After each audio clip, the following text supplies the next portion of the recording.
नमस्कार दर्शकों, हूँ छू तृप्ति व्यास। स्वागत है आप सौનું यूट्यूब चैनल महासत्ता बनेगा मेरा देशની ચેનલ પર।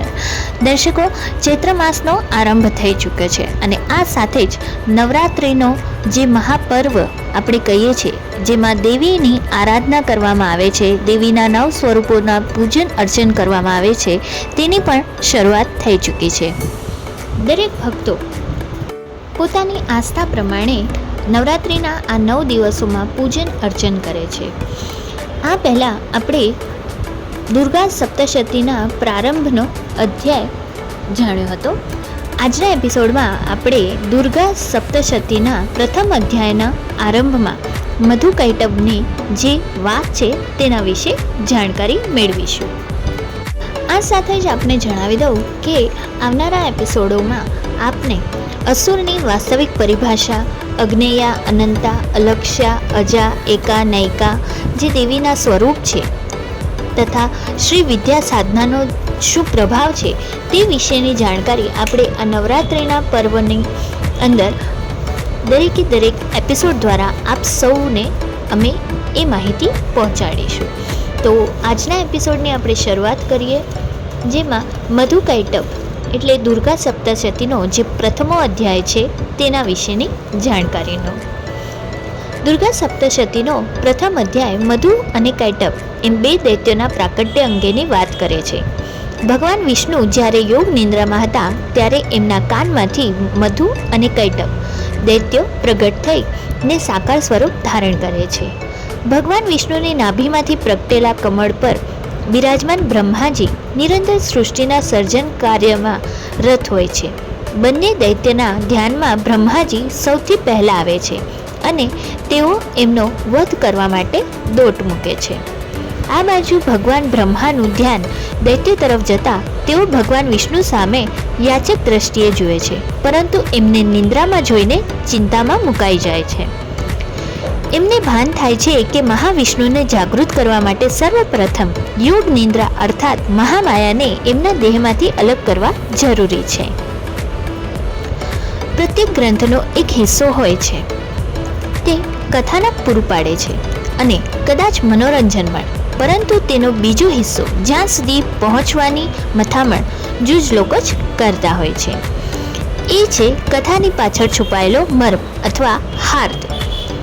ઉપર છેલ્લા દ્રષ્ટિકોણથી જોઈએ તો મધુકૈટભનું પ્રાગટ્ય અને બ્રહ્માજીનો વધ કરવા માટે એમનો દોટ લગાવવું એ કલ્પના સિવાય બીજું કશું જ ન જણાય, પરંતુ જ્યારે તેમની પાછળનો હાર્દ જાણવાનો પ્રયાસ કરીએ ત્યારે પરમાત્મા પૂર્ણ જ્ઞાન સ્વરૂપે સાધકના અંતર મનમાં પ્રગટ થાય। માણસ પોતાના મોટા ભાગના દ્રષ્ટિકોણ અથવા મંતવ્યો બીજાના વેણ અર્થાત વચનને આધારે નક્કી કરતો હોય છે।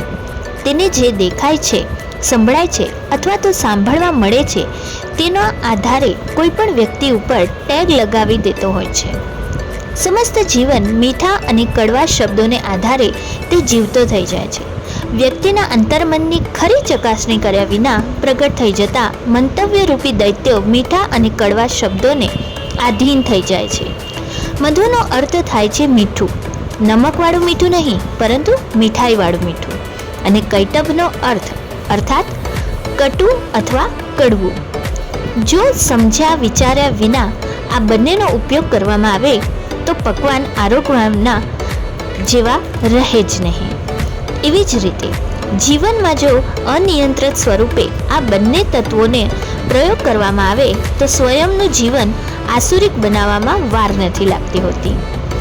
આસુરી વૃત્તિ એટલે માથે બી શિંગડા નહીં, પણ બેફામ વાણી વિલાસથી માંડીને હિંસા, વાસના સહિતના વિકારોનો અતિરેક આસુરી વૃત્તિને જન્મ આપે છે।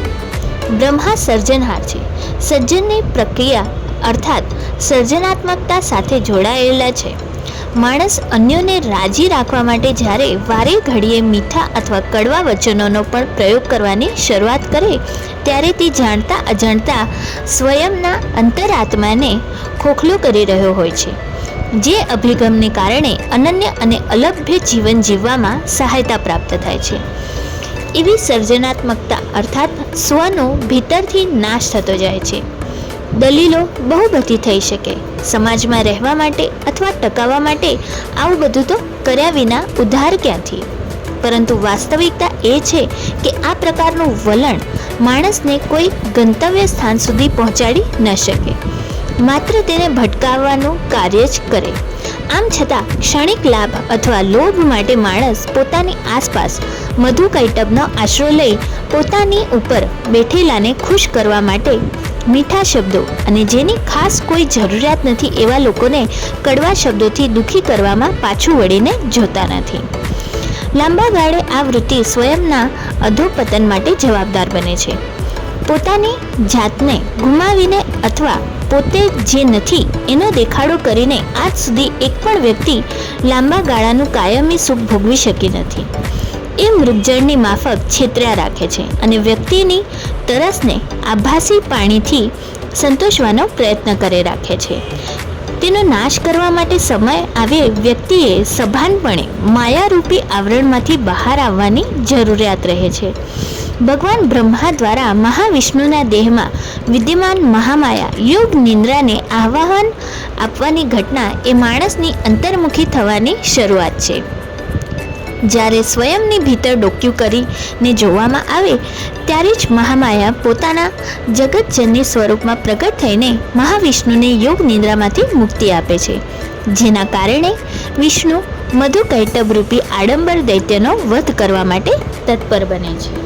તો દર્શકો, આ હતો આજનો એપિસોડ, જેમાં મધુકૈટભની આપણે વાત કરી, જે દુર્ગા સપ્તશતીનો પ્રથમ અધ્યાય છે. અગાઉ આપણે દુર્ગા સપ્તશતીના પ્રાગટ્યની કથા વિશેની એપિસોડ પ્રસારિત કર્યો હતો, અને જે આપ સૌએ અગર જો હજી નથી નિહાળ્યો તો મહાસત્તા બનેગા મેરા દેશની ચેનલ પર આપ એ એપિસોડ નિહાળી શકો છો. તે સિવાય અગર જો તમે હજી સુધી મહાસત્તા બનેગા મેરા દેશની ચેનલને સબસ્ક્રાઈબ નથી કરી તો વહેલામાં વહેલી તકે સબસ્ક્રાઈબ કરી લેજો, કારણ કે આવનારા દિવસોમાં અમે માતાજીને લગતા શક્તિ આરાધનાના અલગ અલગ એપિસોડ પ્રસારિત કરવાના છીએ. જો તમે ચેનલને સબસ્ક્રાઈબ કરી હશે તો વિના કોઈ લિંકની સહાયતાએ આપ તે એપિસોડ નિહાળી શકશો. હું આપ સૌની રજા લઉં છું. ખૂબ જ જલ્દી ફરીથી મળીશું આદિશક્તિના એક નવા એપિસોડ સાથે. જય માતાજી.